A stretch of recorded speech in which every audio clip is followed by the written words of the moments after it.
여러분 안녕하십니까.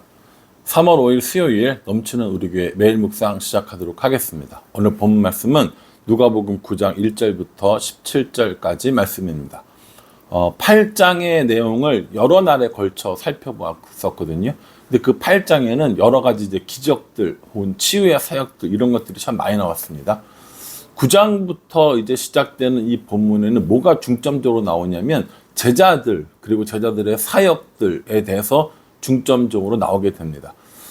이제 제자들을 어느 정도 훈련을 시킨 거예요. 그리고 그 훈련된 제자들이 어떤 사역들을 하는지 또 그 사역이 한 구간이 끝나고 나서 그 다음 번으로 두 번째 단계로 넘어갈 때 어떤 일이 있는지 또 두 번째 단계는 어떤 일들이 나타나는지 이런 것들이 이제 9장부터 시작된다고 보시면 됩니다. 누가는 굉장히 의도적으로 이렇게 좀 기록을 했다라는 생각을 좀 많이 합니다. 제자들의 이런 부르심과 그리고 이제 오늘은 이제 제자들에게 사역을 맡기시고 그리고 한 텀이 끝나면 두 번째 텀이 시작되어지고 그 두 번째 텀의 내용은 이런 거고 이런 거 이렇게 썼다라고 저는 생각합니다. 뭐 학자들 의견은 잘 모르겠고 저는 그렇게 생각을 합니다. 오늘 9장 1절에 보면요. 예수께서 12제자를 불러 모으사 모든 귀신을 제어하며 병을 고치는 능력과 권위를 주시고 하나님의 나라를 전파하며 앓는 자를 고치게 하려고 보내시며 이렇게 얘기합니다. 그러니까 제자들을 부르셨어요. 그 제자들에게 뭘 줍니까? 권능과 능력을 줍니다. 귀신을 제어하고 병을 고치고 하나님 나라를 전파하고 앓는 것을 고치게 하는 것. 예수님께서 하셨던 가르치시고 선포하시고 또 그리고 고치시는 이 사역들을 제자들도 할 수 있게 해주셨다라는 거예요. 그러니까 제자들을 파송을 해요. 야, 너희들에게 귀신을 제어하고 병 고치는 은사 이런 것들을 능력을 줄 거니까 가서 복음을 전해라고 이렇게 합니다. 제자들이 복음을 전하면서 굉장히 많은 기적들이 일어나고 능력들이 일어나고 그로 인해서 예수님을 믿는 사람들이 더 많아지고 이런 일이 일어날 거예요. 이 제자들을 예수님께서 파송하시면서 뭐라고 얘기하시냐면 그런데 주의할 것이 있어 라고 이야기하시면서 3절에 이르시되 여행을 위하여 아무것도 가지지 말라. 지팡이나 배낭이나 양식이나 돈이나 두벌옷을 가지지 말며 이렇게 하면서 몇 가지 주의사항을 이야기해 주십니다. 아무것도 가지지 말고 가라 라고 이야기하고요. 누구네 어느 집이든지 가서 머물고 떠나라. 만약에 널 영접하면 그 사람에게 복이 임할 것이고 널 영접하지 아니하면 좀 좋지 않을 것이다. 이렇게도 얘기해 주시고 이렇게 복음 전할 때 주의사항 이런 것들 얘기해 주세요. 근데 가만히 보면 예수님께서 권능을 주시면서 주의사항을 주시는데 그 주의사항이 뭐에 관한 것들이냐면 소유에 관한 것들이고 사람에 관한 것들이라고 저는 생각합니다. 소유를 가지려고 애쓰지 마라. 사람들에게 잘 보이려고 애쓰지 마라. 너희들이 행해야 될 일은 복음을 증거하는 일이다 라고 이야기를 한다는 것이죠. 그러니 우리도 예수님의 제자로 부름받은 사람들이라면 오늘 이 말씀을 기억하면서 똑같이 해야 할 필요가 있습니다. 그게 뭡니까? 예수님의 능력을 받는 일, 소유에 관심을 가지거나 사람들에게 관심을 갖는 일. 여기서 이제 사람들에게 관심을 갖는다는 건 인정받는다는 걸 말하는 거겠죠. 그런 것들을 하지 않겠노라고 결단하는 것. 이게 우리에게 필요하다라는 겁니다. 분명히 예수님께서 우리에게 하늘과 땅의 모든 권세를 내게 주셨으니 하시면서 너희들에게도 이런 권능을 주실 것이다 라고 승천하실 때 약속해 주셨거든요. 그러니까 우리도 제자들과 동일한 이런 능력을 받은 거예요. 말씀 전하는 능력, 복음 전하는 능력, 귀신을 제어하고 병을 고치는 능력 등등등 이런 것들이 우리에게 있고 이걸 필요할 때 사용할 수 있도록 하나님께서 능력을 베풀어 주셨다라는 겁니다. 그러니 제자의 삶을 살아갈 때 이 능력을 받는 것 물론이려니와 소유에 관심을 가지지 않는 것, 사람들의 인정받는 일에 관심을 가지지 않는 것, 이것까지 우리가 배워야 한다라는 겁니다. 이렇게 제자들을 보내고 나서 6절에 제자들이 나아가 각 마을에 두루 다니며 곳곳에 복음을 전하며 병을 고치더라 라고 이렇게 말씀하고 있습니다. 제자들이 나가서 뭐 했어요? 복음을 전하고 병을 고치더라. 이게 예수님께서 하신 사역들이 이제 제자들이 하게 된 겁니다. 예수님께서 이제 제자들을 부르시고 훈련시키시고 가르치시고 기적을 보여주시고 이제 너희들도 한번 해봐라 라고 하면서 위임해 주시는 거예요. 예수님이 가셔야 될 곳들에 제자들을 보내면서 위임해 주셨다라는 것이죠. 그 위임의 능력들이 굉장히 크게 나타났습니다. 그리고 나서 나오는 사람이 누구냐면 분봉왕 헤롯입니다. 이 헤롯은 예수님을 나중에 죽이는 왕이 되는데요. 이 헤롯이 마음에 걸리는 게 있어요. 뭐가 걸려요? 세례 요한을 죽였거든요. 이 세례 요한을 죽인 일이 마음에 걸리는데 예수님이 그러한 일들을 하고 예수님의 제자들이 이러한 일을 한다는 이야기를 들으니까 마음이 불안해요. 왜요? 세례 요한이 살아났을까 봐 두려운 것이죠.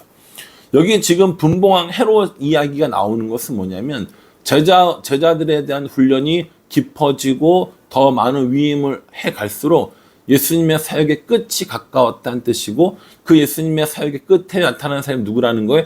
분봉왕 헤롯과 그 일당들이라는 걸 보여주기 위해서입니다. 그러니까 결국에요. 이 누가복음에 계속 어디로 갑니까? 예수님의 십자가로 가는 거고요. 그 이후에 부활과 승천으로 나아가는 거라는 거죠. 제자들이 훈련을 받을수록 제자들이 이렇게 능력이 나타날수록 예수님의 사역의 끝이 가까웠다니까요. 그리고 분봉왕 헤롯이 이제 예수님을 십자가에 못 박히려고 일을 꾸미는 이런 과정들이 이제 지속된다고 보시면 됩니다. 우리가 사복음서를 살펴보면 마태, 마가, 누가, 요한복음에 공통적으로 나타나는 기적은 하나밖에 없어요. 뭐 마태, 마가는 있는데 누가는 없거나 뭐 누가, 요한은 있는데 마가는 없거나 이런 것들인데 마태, 마가, 누가, 요한복음에 공통적으로 나오는 기적이 있는데 그게 바로 오늘 본문에 나오는 오병이어라고 보시면 됩니다. 이 오병이어의 기적은 우리가 많이 알고 있잖아요. 벳세다 들판에서 물고기 5병이니까 떡 5개와 물고기 2마리로 5,000명, 남자만 5,000명, 보통 한 2만 명 정도의 사람들을 먹인 사건, 이걸 우리가 오병이어라고 부릅니다. 교회 용어죠. 5오자 떡병자, 물고기 여자, 오병이어, 2이자 물고기 어자, 이렇게 해서 떡 5개와 물고기 2마리, 이걸 얘기하는 거거든요. 떡 5개와 물고기 2마리로 뭘 얼마큼 먹였느냐? 사람들, 남자들 5,000명, 대략 전체 2만 명 사람들이 배부르게 먹고 남을 만한 그런 기적이 일어났다라는 것이 오병이어입니다.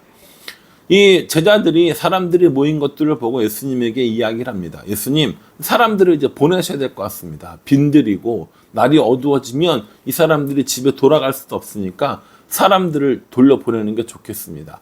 아무것도 못 먹고 하루 종일 있었는데 사람들 쓰러지겠습니다. 라고 얘기하니까 예수님이 이렇게 말씀하시죠. 너희가 먹을 걸 줘라. 이렇게 말씀하세요. 제가 예수님의 제자였다면 진짜 화났을 것 같아요. 그 많은 사람들을 어떻게 줘요? 그 많은 사람들 배식을 하는 것뿐만 아니라 먹을 걸 갖고 오는 것도 얼마나 힘든 일이겠습니까? 저도 교회 생활을 해본 사람으로서 예수님께서 이렇게 얘기하면 예수님 진짜 대책 없네. 이 많은 사람들 그냥 주러 가면 끝인가? 라고 생각했을지도 몰라요. 근데 이 예수님의 이런 명령에 제자들이 뭐라고 반응하냐면 12절 날이 저물어 가매 12사도가 나와 여짜오되 무리를 보내어 두루 마을과 촌으로 가서 유하며 먹을 것을 얻게 하소서. 우리가 있는 여기는 빈들이니이다. 이렇게 얘기해요. 빈들입니다. 이렇게 얘기해요. 또 13절 마지막에 보면은 할 수 없사옵나이다. 이렇게 얘기합니다. 빈들이고 할 수 없고 이렇게 얘기하거든요. 예수님 여기는 빈들이에요. 예수님 여기 우리는 그렇게 사람 다 줄 수 없어요. 그러니까 이 사람들을 가라고 해야 합니다. 라고 현실적인 대안을 이야기합니다. 예수님께서 어떻게 하시냐면 16절에 예수께서 떡 5개와 물고기 2마리를 가지사 하늘을 우러러 축사하시고 떼어 제자들에게 주어 무리에게 나누어 주게 하시니 이렇게 얘기합니다. 참 저는 이 오병이어를 볼 때마다 너무 놀라는 게 뭐냐면 저는 딱 제자들 같이 반응했을 것 같거든요. 분명히요. 교회 생활을 오래 했잖아요.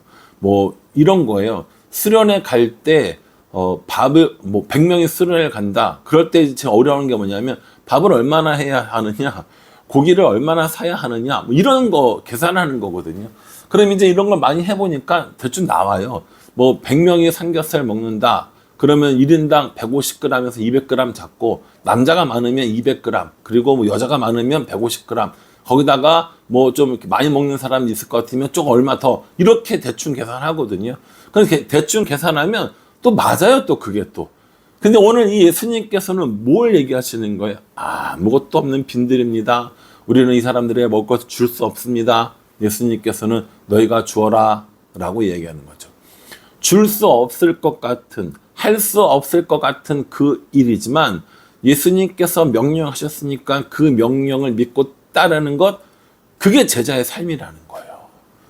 우리가 이해가 되고 우리가 납득이 되고 우리가 가진 게 충분하고 그래서 예수님을 따르는 것이 아니라 우리 게 지금 없고 우리 게 모자라고 할 수 없을 것 같고 불가능할 것 같은데 예수님이 그렇게 하라고 하니까 사람들이 뭐라고 하던 말던 이 떡을 들고 나가서 사람들에게 나눠주는 그 믿음, 그게 제자들의 모습이라는 겁니다.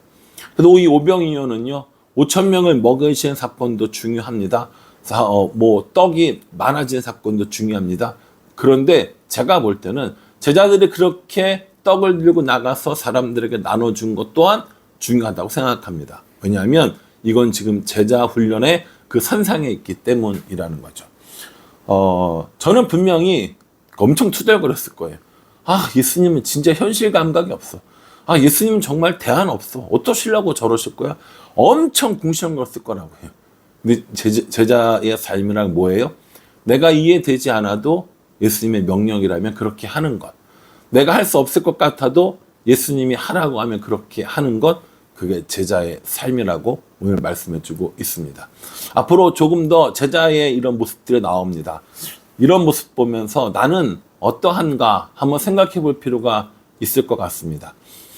제자로서 나는 복음을 들고 나아가면서 예수님이 주시는 권세와 권능을 가지고 있는지, 내가 이해되지 않아도 내가 할 수 없을 것 같아도 예수님의 명령이라면 기쁘게 따를 수 있는지, 나는 제자로서 어떠한 삶을 살 것이며 나는 제자로서 어떻게 준비되고 있는가, 이걸 한번 개인적으로 적용해보면 어떨까라는 생각을 해봅니다.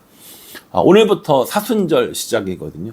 사순절은 넉사자의 열순자입니다. 40일을 의미하는 거거든요. 40일이 어떤 40일이냐? 부활 전 40일이에요. 근데 여기서 이제 주일이 빼고 나니까 40일 정도 되는 거고요. 이 부활주 사순절의 시작은 항상 수요일이 됩니다. 오늘인 거죠. 그래서 이 수요일을 재의 수요일이라고 이야기합니다. 고난이 시작된다라는 의미인 거죠. 40일 동안 고난을 묵상하면서 나도 예수님의 이 십자가의 길을 걷겠노라고 다짐하는 게 바로 이 사순절 기간이거든요.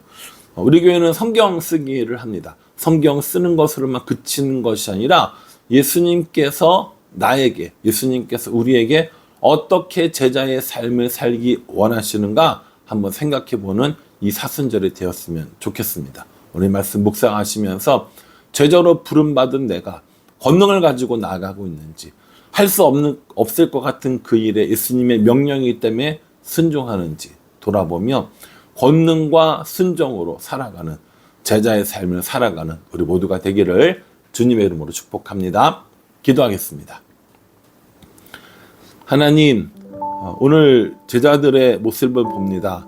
권능을 가지고 복음을 들고 나아갑니다. 우리도 이렇게 권능 가지고 예수님의 복음을 들고 나아갈 수 있도록 도와주시옵소서.